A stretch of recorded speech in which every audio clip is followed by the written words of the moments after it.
Welcome back, everybody. I hope you've had a good lunch. It wasn't like what we would have had at the real conference with a really nice buffet and all the. I don't know what you've had. I don't know what I had, to be honest. Isn't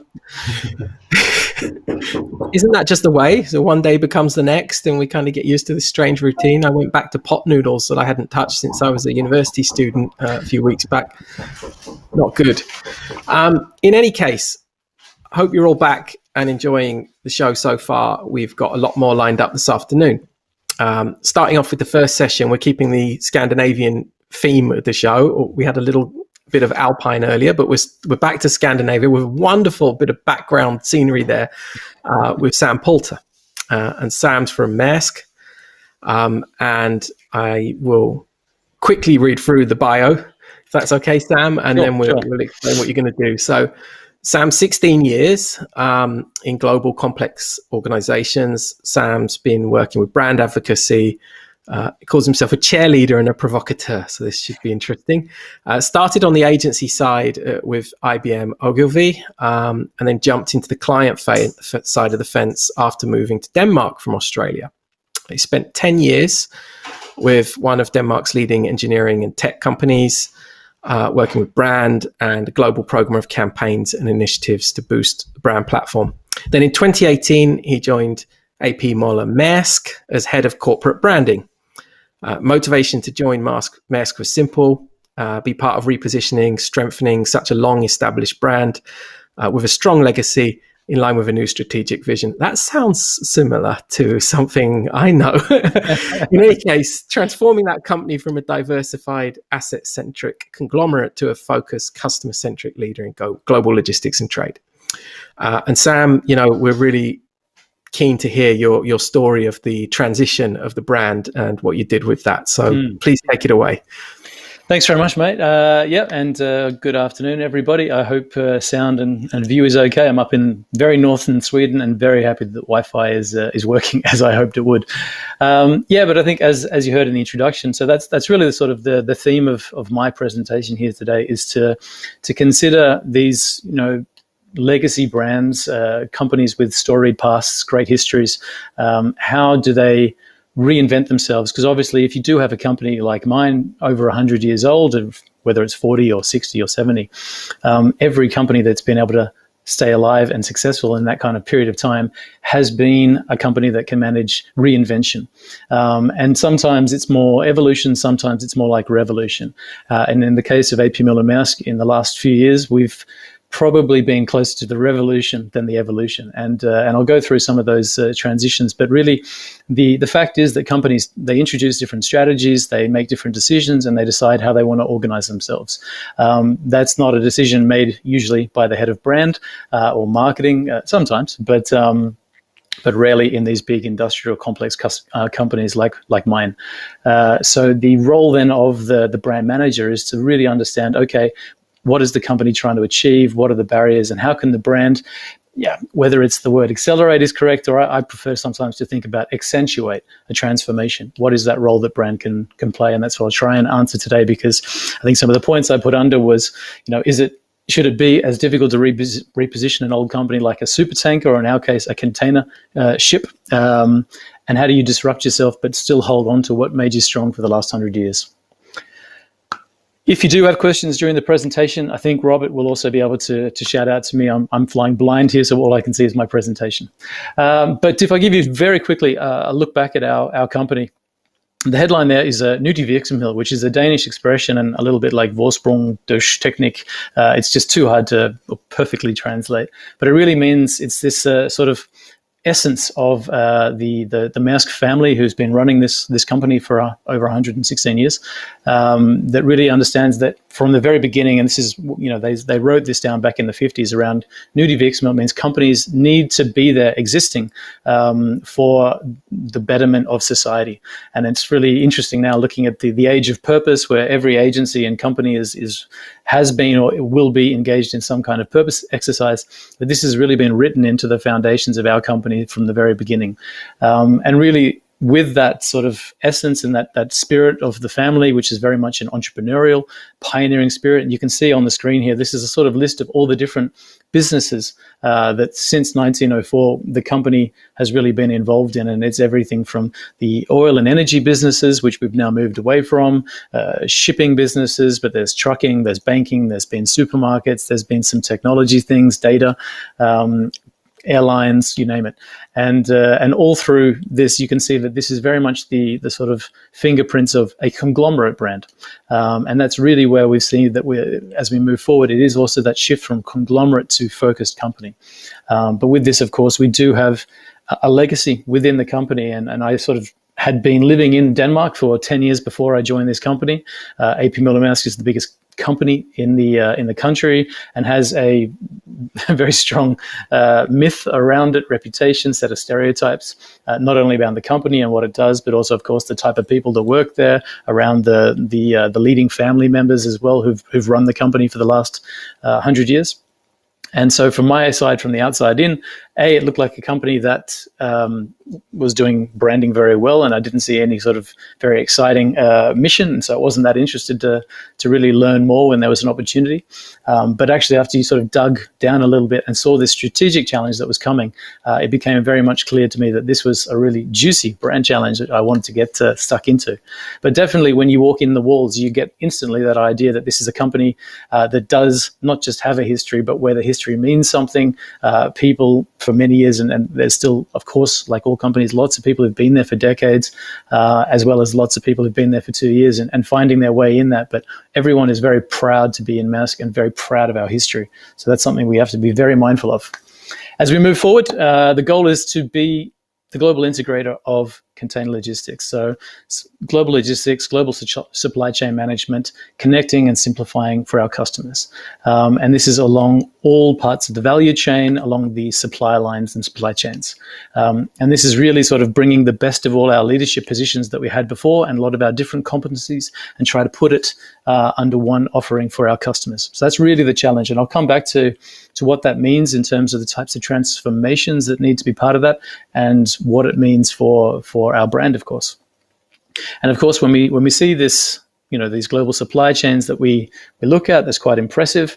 I think the number that usually gets repeated internally and is still, of course, one of those major motivators when you come back to the idea of purpose. Are we doing something that matters in the world? We're very aware that every day, 20% of the food, the goods, the materials that you're either going to consume on your kitchen table or you're going to wear on your feet or play with the iPhones in your hands, 20% of these goods every day are sitting in boxes on our network. And then even more if you then look at what's going through the containers and the ports that we have as well. So this is really a responsibility. And actually it's 25% if we talk about refrigerated food and goods. And now especially medicine coming for the COVID virus as well. It's becoming even more obvious how much we're actually contributing and helping out. But this is really a strong responsibility. And it was because we had such a leadership position in this space that we decided to focus. And when we say focus, it was coming from a very, as I said, a conglomerate landscape. And actually whenever I see this slide, it feels like it comes from 1974, but it's probably around 2009. This was kind of the brand landscape.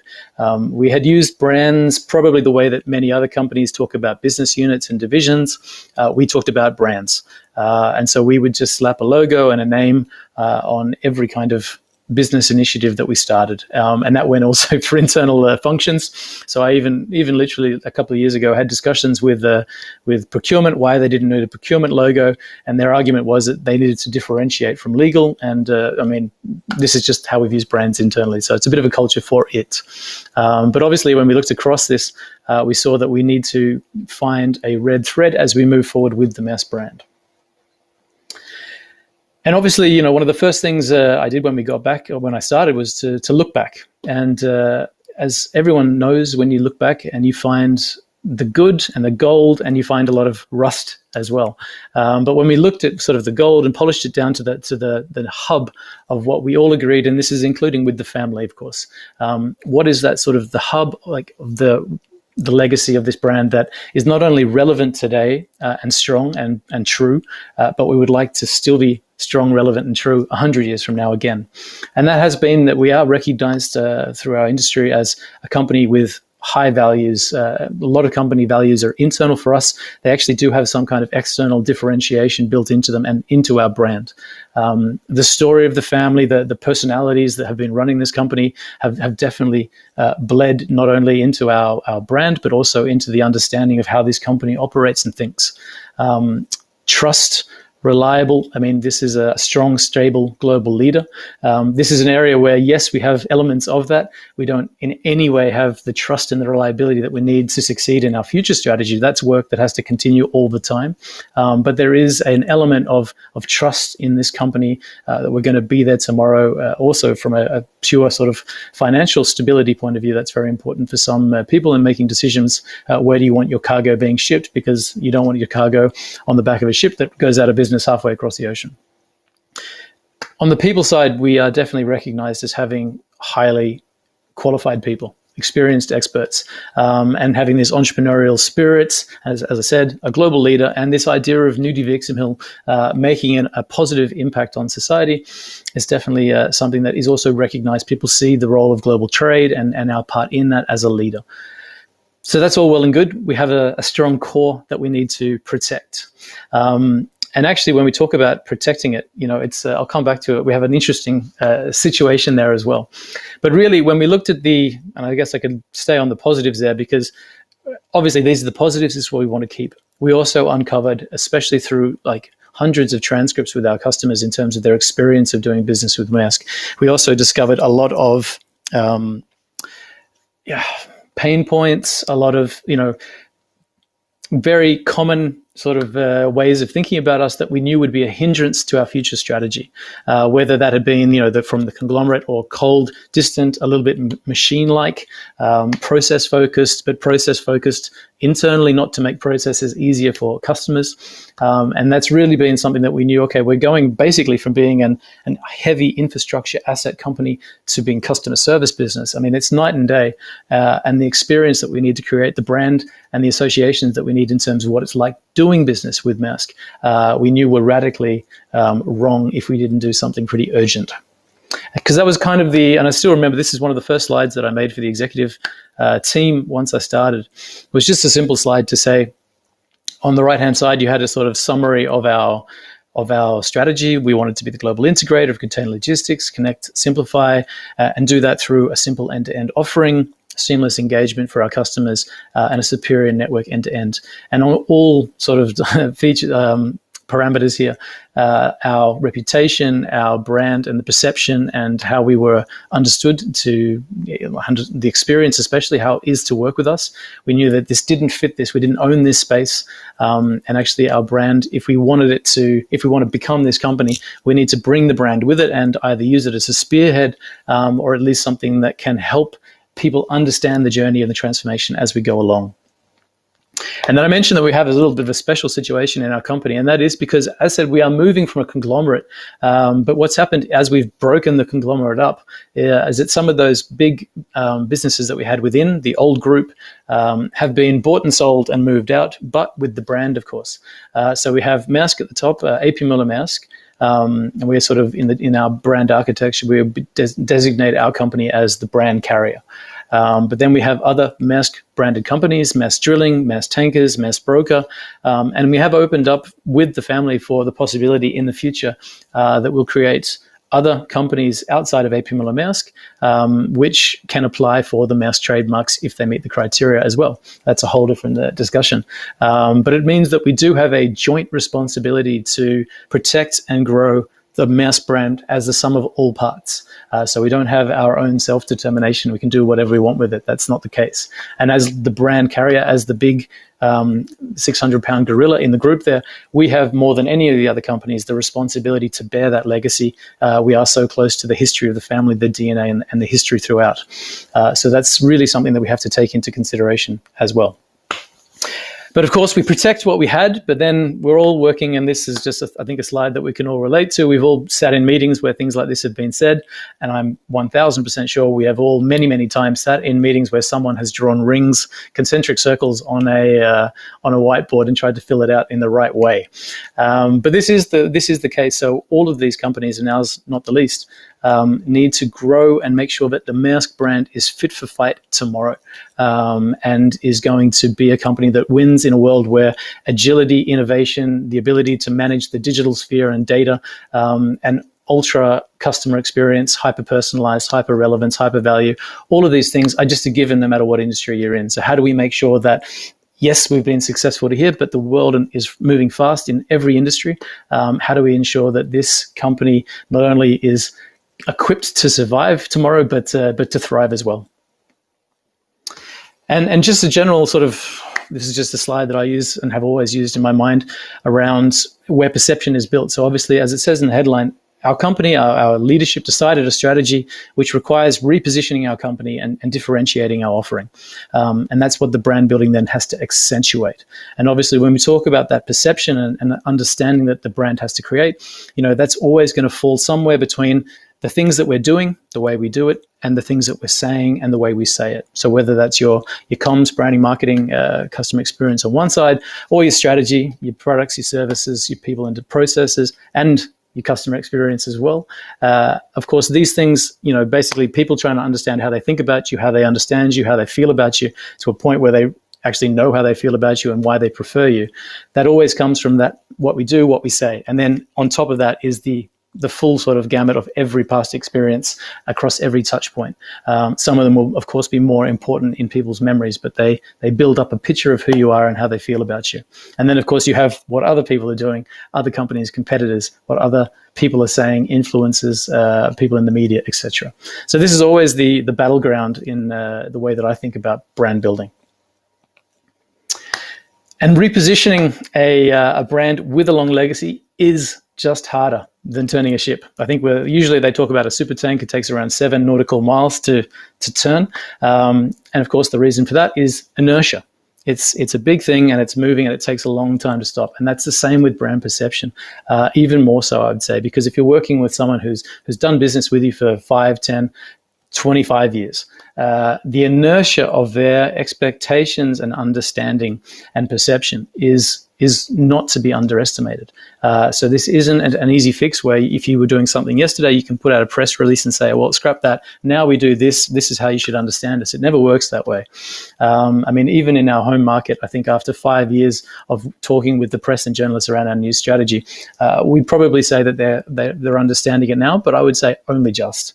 And that's also because it is a complex thing, even internally, to understand strategic changes. And that's with people who are giving their full attention to things. Externally, to be sort of narcissistic enough to think that everyone is giving you your full attention as a company, to really pay attention to the changes, the transformations, the little small things that you're doing differently, is foolish. So I think it's really extremely, you have to have patience in these kind of situations, but you have to understand as well what are those levers and opportunities that you have to work on this.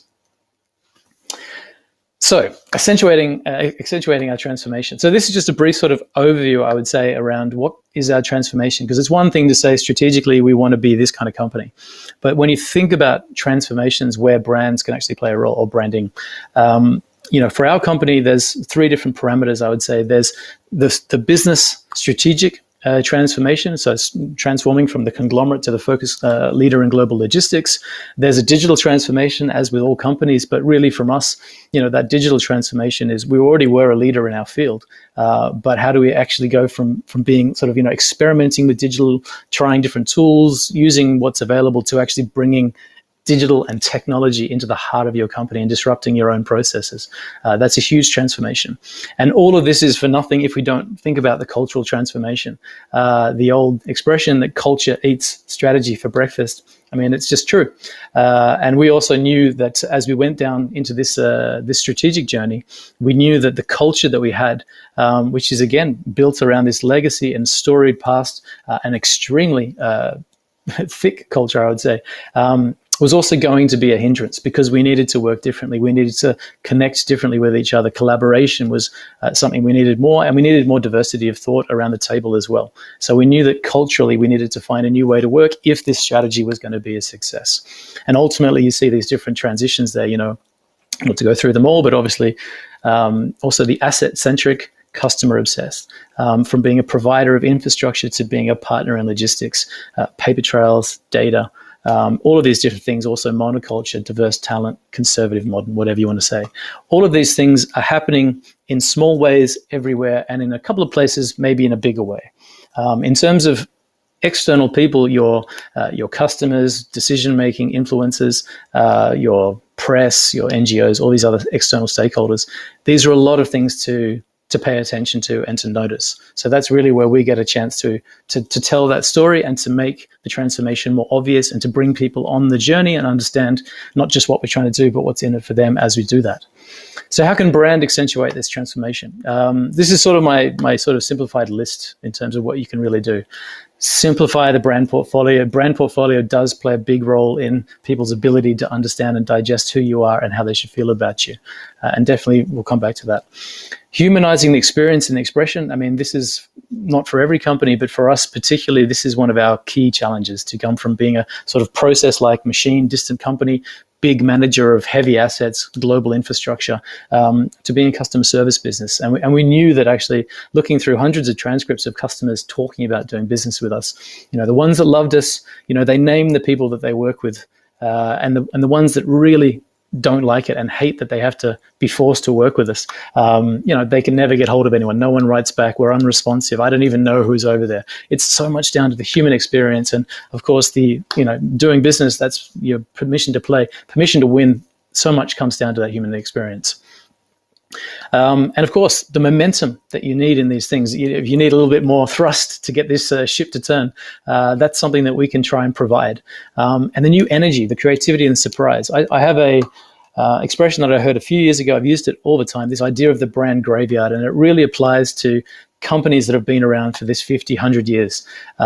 Companies where you always say it would be nicer to start a new company from scratch today with a blank piece of paper where I could determine my strategy, my positioning, my messaging, my tone, rather than having all this baggage in the back. And it's also because people have already made their minds up. Again, this inertia of perception.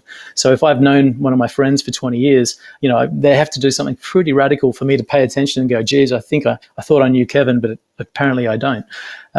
So this is really, to bring re-energize a brand and bring creativity and surprise is super important if you're trying to tell a new story to people who've already made up their minds, already decided that they understand you, that they know you and how they feel about you. You do need to shake the apple tree a little bit. And of course, the other 2 points, optimizing your online ecosystems, harmonizing things, making sure your experience is there. That's a whole topic by itself, of course. Bringing the brand ambassadors to the fore and engaging them and activating them externally is really important, because they are telling the human experience story. And that's what, as press and journalism works, it's always the human angle in a big story that people relate to. So that's super important. And we think employee advocacy is really one of the things that has been really successful for us in the last 5-6 years. Obviously, employer branding is another lever that you can pull on, which does get to tell a slightly different story away from strategy a little bit, away from value propositions, sales conversion. It tells more of the human experience, but it does at the same time deliver quite a strong message around your company, why you exist, your purpose, why it's interesting and what you're doing in the world. So it is that's a very important lever.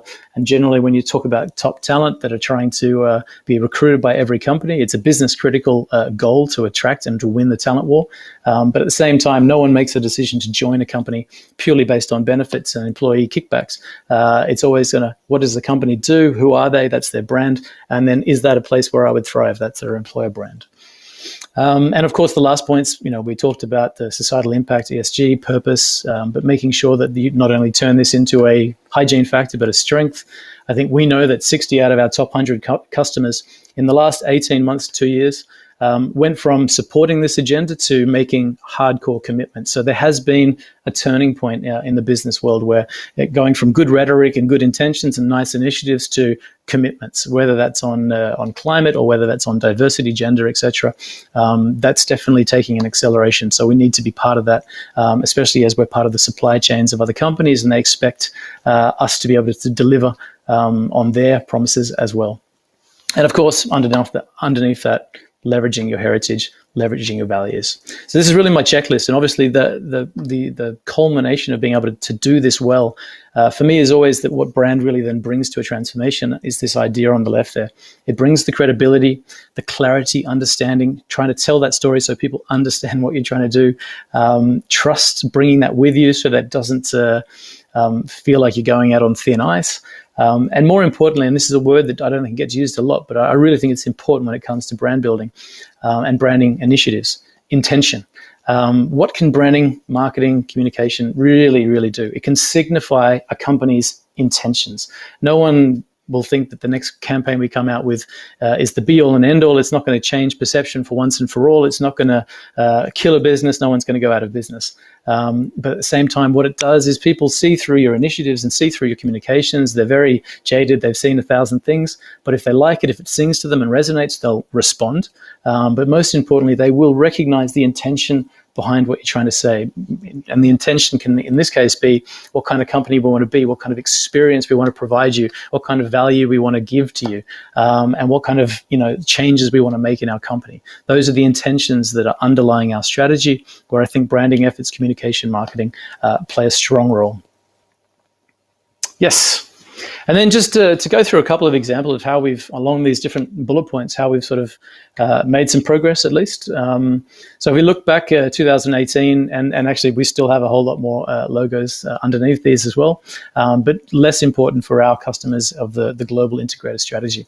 But honestly, we've just gone from a place where a bit of a journey migrating to make sure that this isn't about just cleaning up logos and making sure that everything is consistent. It's more about the point on the right-hand side, which is which brands should win and to which customers, segments, verticals, value propositions, etc. So if you are, for us, a customer of the global integrator strategy, if you're looking for end-to-end solutions and you want a company who can help you do that, it's Maersk.com. And you will talk to a Maersk sales guy. You'll do with the Maersk customer service team, and you'll get a Maersk invoice. And this has been something where along the different chain before, we've had numerous different companies involved and as many as 7 different sales guys that you would have to talk to, 7 different invoices that you'd need to pay across different borders and countries. And we're working really hard there to make that a seamless experience. And we've also made Maersk.com from what was traditionally back 2017, 18, more of a corporate website. We've really flipped that on its head. It is an e-commerce website. Actually, I think it's in the top 10 e-commerce websites in the world now in terms of revenue per hour. And it's a huge, millions of people are in there every week, right? So that's really a flip and making sure that doing business with Maersk is simple. And then below that, we have specific markets and customer types that we can serve with specific services. So there we of course keep our brands in play, whether that's some smaller shipping lines, some more different platforms and initiatives that we're bringing to the market where we use the Buy Maersk endorsement line. But the rest we bring in as a Maersk company, and that is also to ensure that we both build and leverage on the brand equity they have, but also pull that together. So either it's a positive for us or it's a positive for them, but it usually ends up being a win-win situation. So this is, of course, another topic by itself, but it's definitely necessary to move forward and create that clarity. And then, of course, we talked about humanizing the brand. And for us, that was sort of, when I've been through these branding processes many times where you're looking for those different attributes or those different values or what are you going to do for the customer? How should they, what are those top 3 things in terms of why they want to pay money or a premium for this company?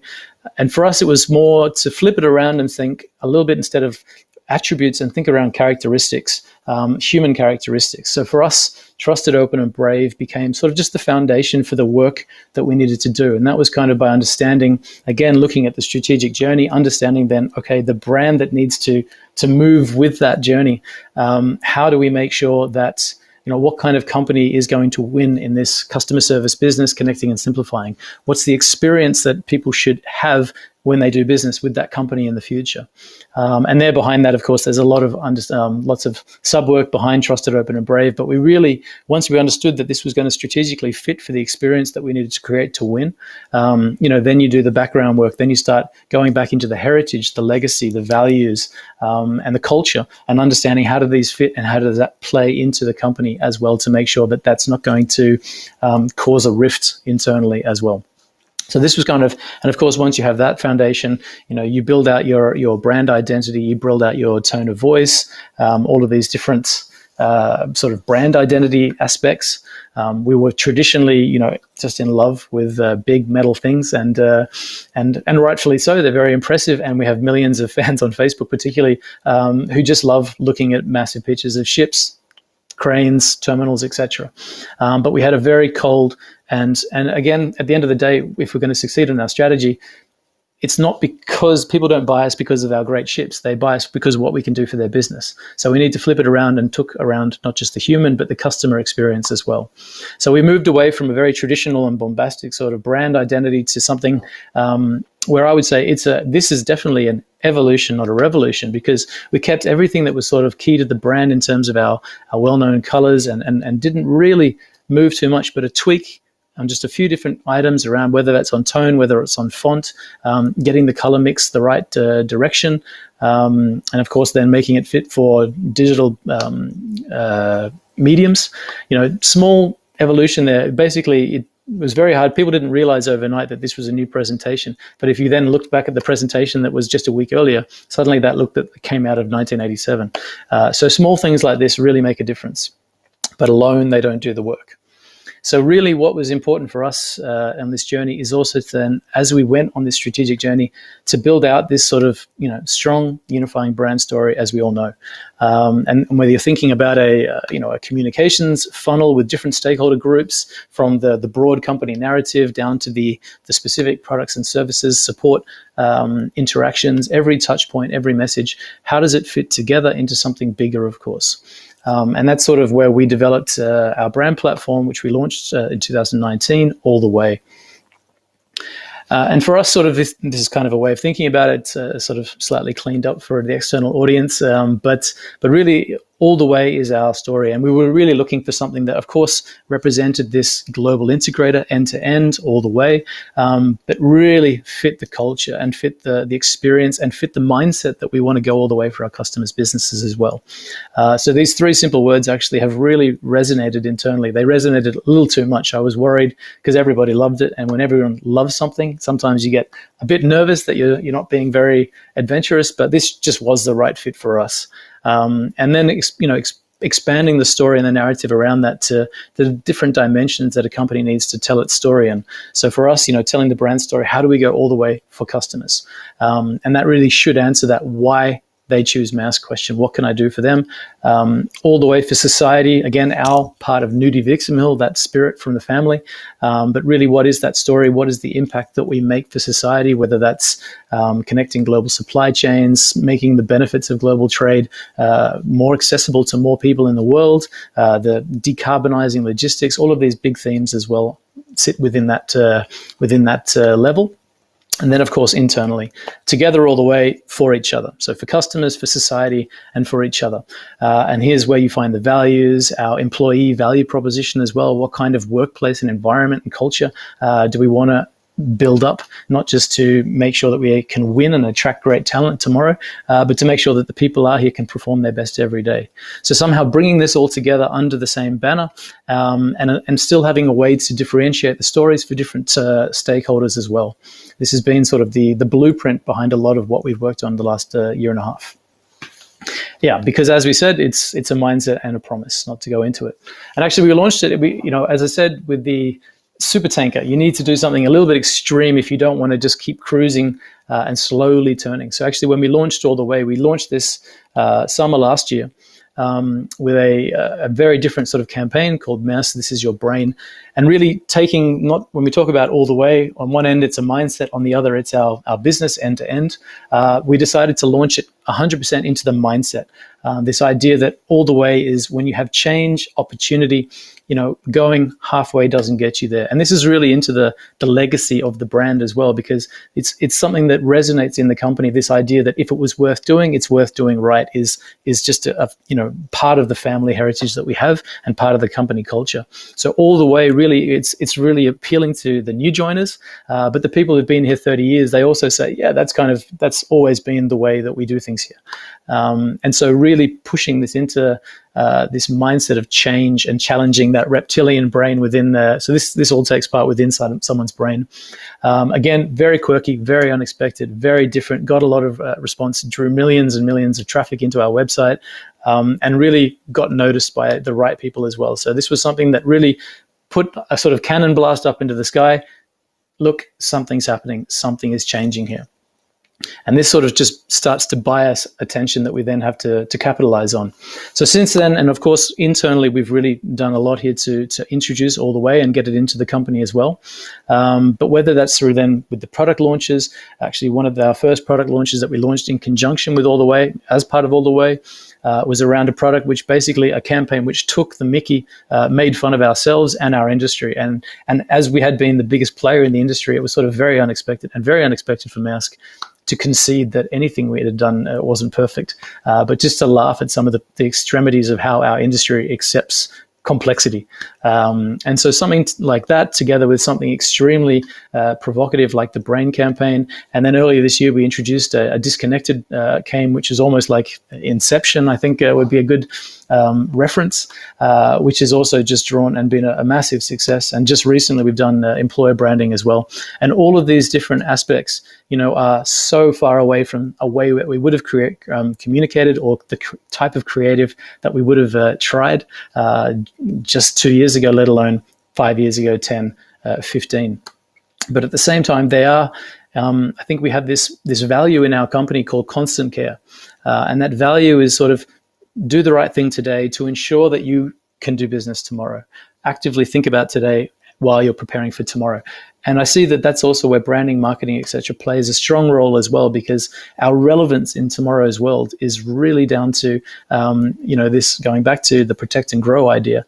Are we going to be a company which is seen to be thriving in tomorrow's market? So our marketing and branding activities can always be a little bit in front of our strategic progress, I think. It just has to make sure that it doesn't run too far, that the disconnect in the experience becomes too great.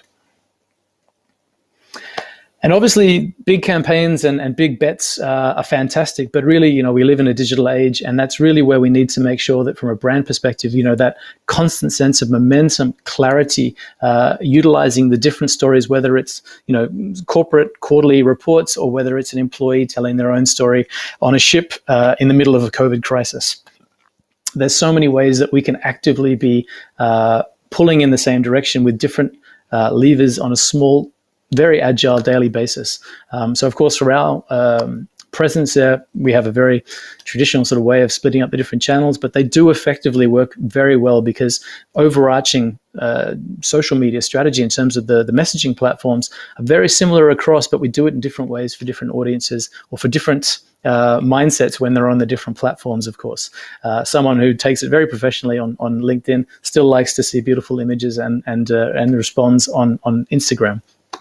So this is something where I think it is to see that difference between the big bets that you make, big campaigns, big bold moves that try to get that ship to move, but then the constant engine that's running with all these different touch points. And with it, and this also then, of course, goes into customer experience, sales experience. What is it like when they call us, when they ask us online for a chat?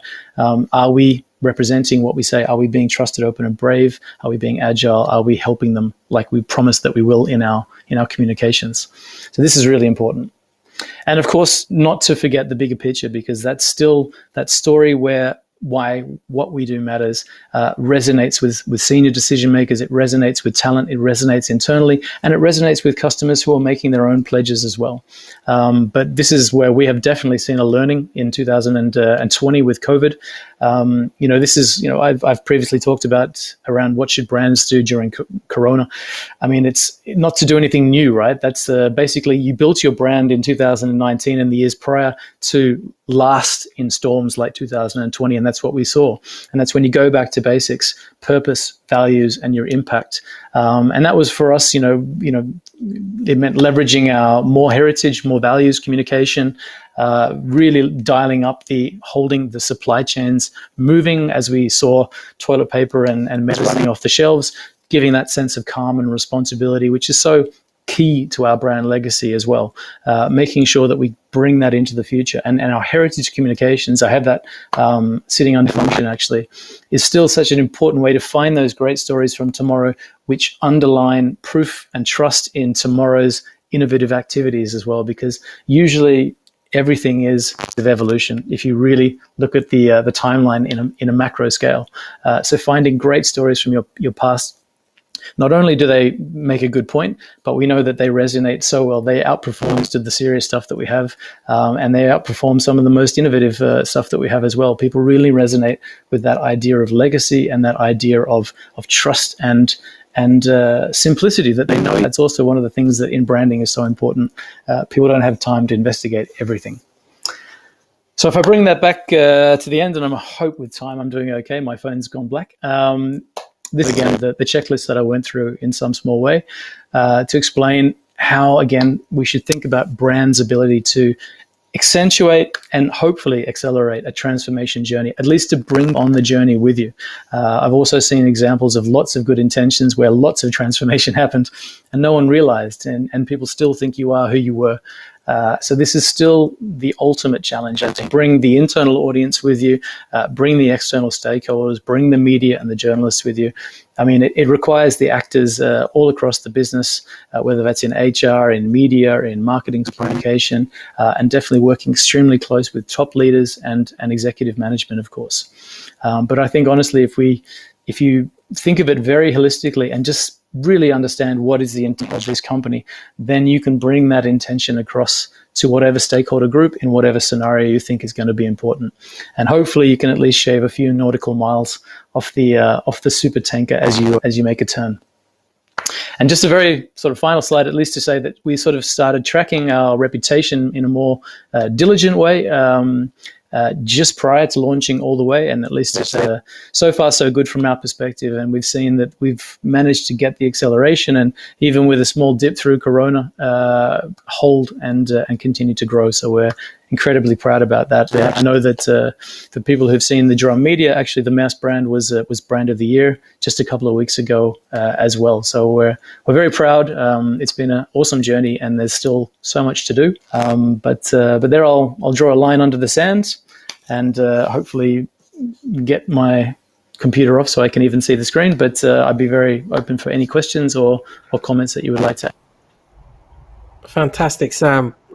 Brilliant presentation, riveting. I really love that you got to an integrated campaign that had such an impact as well, because it was like you were storytelling the whole transition. I really wanted to see that, and obviously I was going to ask the question, what about the impact? How did you measure it? And then you showed the slide. So thanks for predicting all of that and delivering so well. Yeah. And there's obviously a lot of analytics behind it. Yeah. There's a lot of comments in the chat. I think people were resonating with the messages about, people wanting their own brands and so forth. We're a little bit over time, so I think there was only one kind of clear question. Yeah, no worries. It was hard to sort of let you know anyway. But there's only one clear question, which was on one of the slides you had some of the legacy brands, like Damco, MCC, that were actually renamed to something other than Maersk. So, the question was, is there a rationale behind that, or was it just a... No, so that was, we rationalized a whole bunch of different regional shipping lines, and then instead of bringing it all up into the mothership, there was a different value proposition and position for regional carriers versus global carriers. So that was a reason we said we didn't need to look after 4 different small brands, but we could bring them under one regional brand, and then add the endorsement, so the connection with Maersk will be strengthened over the couple of years that we look ahead. Cool. And unfortunately time is on us, but that was a fascinating presentation. Thank you again. The quality of presentations today has just been unbelievable. So thanks so much, Sam. for that, we are, I believe, Robert, we're going to need to take like a minute to prime the other session. What do you think? A minute or two to be ready for the next session. Great presentation, lots of wonderful comments in the chat box there. So I think the audience likes it, and I found it I'll make sure that I get a look. Yeah. Yeah, there was a lot of little clapping symbols came up while you were presenting. I think that was the record so far. There's a lot more now. So yeah, well done. Thank you. Thank you very much for the opportunity. And yes, thank you. And anyone can connect with me and ask me any questions offline through LinkedIn. So no problems. Thanks, guys. Take care. See you. Okay, we'll be back in a minute.